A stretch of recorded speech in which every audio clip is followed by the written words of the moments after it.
सातारा जिल्हा परिषदेत भारतीय जनता पार्टी स्वबळावर सत्ता आणणार असा दावा राज्याचे बांधकाम मंत्री शिवेंद्रसिंहराजे भोसले यांनी कालच केला आणि याला बळ देण्यासाठी जयकुमार गोरे यांनी सुद्धा जोरदार फिल्डिंग लावलेली आहे। मात्र भारतीय जनता पार्टीचं स्वबळावर सत्ता आणण्याचं स्वप्न या ठिकाणी धुसर होतं की काय असा एक प्रश्न निर्माण झालेला आहे। तो म्हणजे भारतीय जनता पार्टीमध्ये अनेक वर्ष निष्ठावंत कार्यकर्त्यांना या सातारा जिल्ह्यात तिकिटापासून वंचित ठेवलेलं आहे।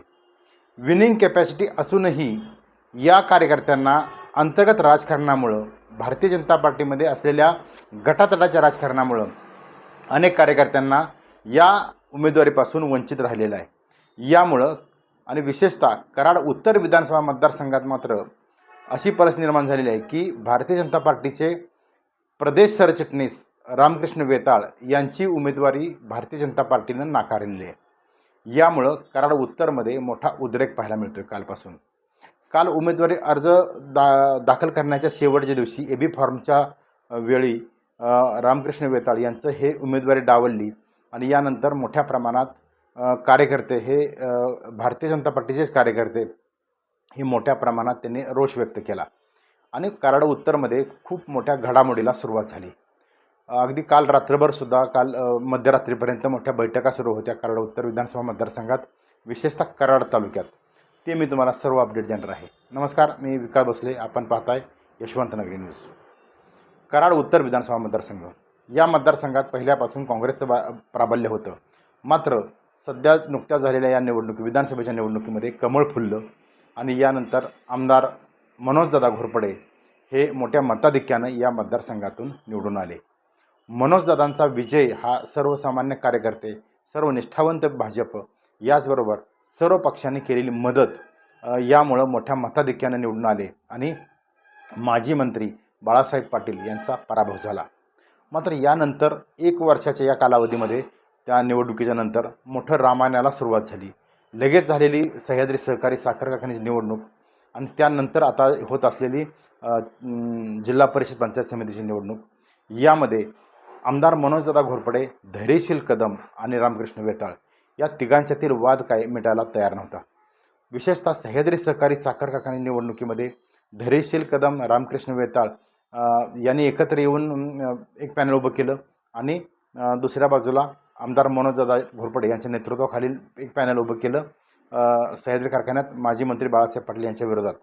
मात्र ही तिरंगी लढत झाल्यामुळं या ठिकाणी माजी मंत्री बाळासाहेब पाटील यांच्या पॅनलचा मोठा विजय या ठिकाणी झाला।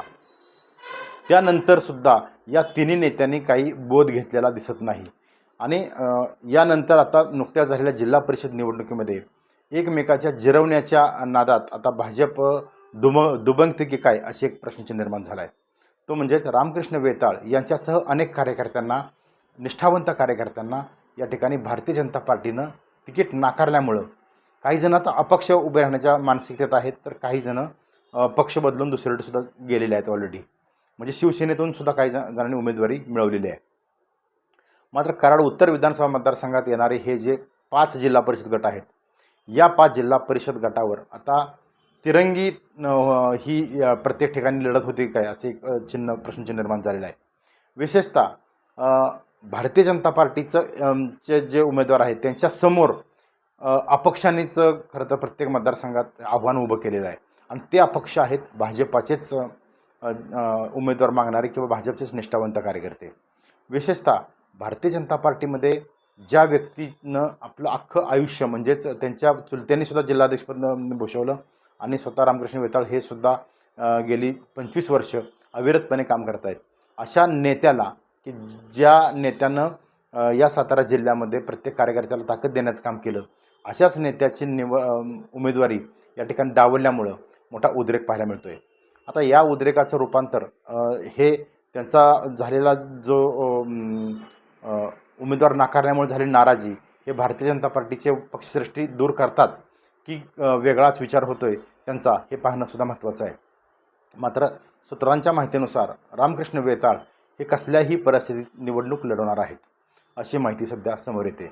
मात्र ते स्वतः फक्त कोपर्डे हवेली जिल्हा परिषद गट आणि गण लढवणार नाही असं एवढंच नाही, तर कराड तालुक्यातील नव्हे तर कराड उत्तर विधानसभा मतदारसंघातील जे अपक्ष आहेत म्हणजे भारतीय जनता पार्टीचे ज्या कार्यकर्त्यांच्यावर अन्याय झालेला आहे आणि ज्यांनी उमेदवारी अर्ज भरलेले आहेत अशा सर्व जे नाराज जे आहेत त्या गटाला एकत्र करून कराड उत्तर विकास आघाडी या नावानं सध्या एकत्र येऊन ही लढत देण्यासाठीच्या मानसिकतेत सध्या हा गट दिसतोय.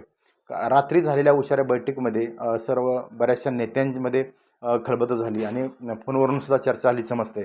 मात्र रामकृष्ण वेताळ हे थांबण्याच्या मानसिकतेत नाहीत.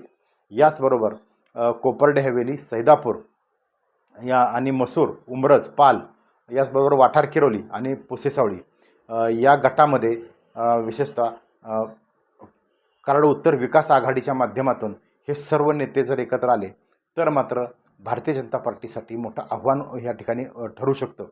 मात्र अजूनही उमेदवारी अर्ज माघारी घेण्यासाठी 27 तारीख अजून वेळ आहे, म्हणजे 5 दिवसाचा अवधी आहे. यामध्ये जे बंडोबाला थंडोबा करण्यासाठी भारतीय जनता पार्टी काय पावलं उचलते, त्यानंतर कशा पद्धतीनं हे अपक्ष आहेत हे सुद्धा एकत्र येतात आणि किती टिकतात याकडे सुद्धा सर्वांच्या नजरा आहेत. मात्र जो कराड उत्तर विधानसभा मतदारसंघाला भारतीय जनता पार्टीला जे ग्रहण लागलेलं आहे ते काही सुटता सुटेना. कारण हे 3 नेत्यांच्यामध्ये काही एकवाक्यता कुठल्याही निवडणुकीमध्ये दिसली नाही, फक्त विधानसभा वगळता. मात्र अशा पद्धतीनं निष्ठावंतांचा उद्रेक मात्र आजही मोठ्या प्रमाणात पाहायला मिळत आहे. पाहत राहा यशवंत नगरी न्यूज.